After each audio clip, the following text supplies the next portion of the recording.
اعوذ باللہ من الشیطان الرجیم بسم اللہ الرحمن الرحیم قل هل يستوي الذين يعلمون والذين لا يعلمون قال النبي صلی اللہ علیہ وسلم طلب العلم فریضۃ علی کل مسلم۔ برادران عزیز، اللہ تبارک و تعالیٰ نے ارشاد فرمایا، علم والے اور بغیر علم والے کیا برابر ہو سکتے ہیں؟ ہرگز برابر نہیں ہو سکتے۔ کہ جس کے پاس علم ہے وہ اس کا ایک درجہ اور ایک مقام الگ ہوتا ہے، اور جس کے پاس علم نہیں ہے تو اس کے برابر اور اس کے مقام تک وہ نہیں پہنچ سکتا۔ اللہ کے رسول صلی اللہ علیہ وسلم نے ارشاد فرمایا کہ علم دین کا سیکھنا ہر مسلمان پر فرض ہے۔ تو اب کتنا اس کو سیکھنا فرض ہے کہ جس سے حلال اور حرام کی تمیز ہو جائے، اتنا علم انسان کو سیکھنا فرض ہے۔ اور جب انسان کے پاس یہ بات اور یہ علم ہوگا کہ یہ میں جس کام کو کرنے کے لیے جا رہا ہوں وہ حلال ہے تو وہ اس کو کرے گا، اور جو کام ناجائز اور حرام ہوگا اور اسے علم ہے تو اس سے بچنے کی کوشش کرے گا، اس کو نہیں کرے گا۔ کیوں کہ حرام کام سے بچنا اللہ تبارک و تعالیٰ کو راضی کرنا ہے، اور اس میں داخل ہونا، اس میں پڑھنا اور اس کام کو کرنا، یہ اللہ تبارک و تعالیٰ کے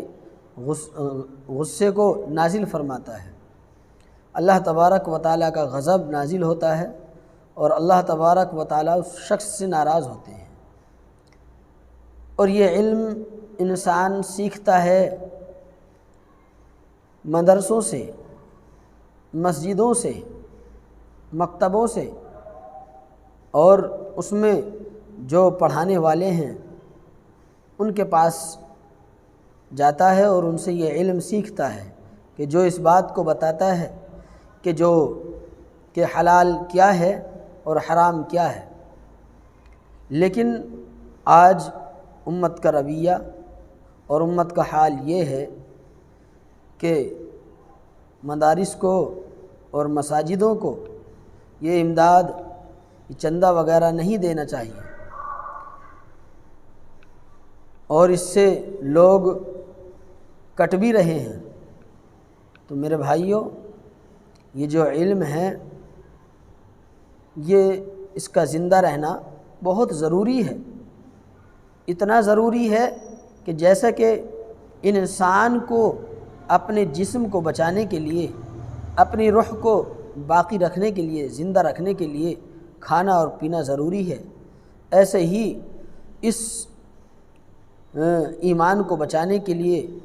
اور اپنے آپ کو صحیح راستے پر لانے کے لیے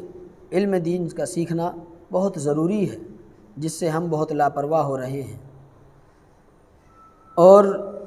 یہاں تک کہ یہ آج کا ماحول یہ ہے، لیکن اب سے تقریباً 100 سال پہلے حکیم الامت حضرت مولانا اشرف علی تھانوی نے فرمایا میرٹھ کے ایک جلسے میں کہ یہ لوگ، یہ امت اس بات کو کہتی ہے کہ مساجد کو، مدرسوں کو امداد نہ کی جائے، تو میں یہ کہتا ہوں، انہوں نے فرمایا میں یہ کہتا ہوں کہ آپ امداد کرنا بند کر دیں، اور نہ ان کی امداد کریں، اور مدرسوں کو چندہ بالکل دینا بند کر دیں، نہ دیں۔ تو یہ علماء، یہ حافظ، یہ حفاظ کرام، یہ علماء اعظام کوئی کچھ کاروبار کر لے گا، کوئی دکانیں کھول لے گا، اور کوئی اور تجارت کا کام کر لے گا، لیکن امت کا حال پھر یہ ہوگا کہ 50 سال کے بعد جو امت کی نسل پیدا ہوگی وہ کوئی یہودی ہوگا، کوئی نصرانی ہوگا، کوئی مجوسی ہوگا، تو میرے بھائیوں، بلکہ ان کے ماننے والے حکیم الامت حضرت مولانا اشرف علی تھانوی، ان کی اتباع کرنے والے تو یہ کہتے ہیں کہ اگر آپ امداد بند کر دیں اور یہ سلسلہ بند ہو جائے اور علماء کرام اپنی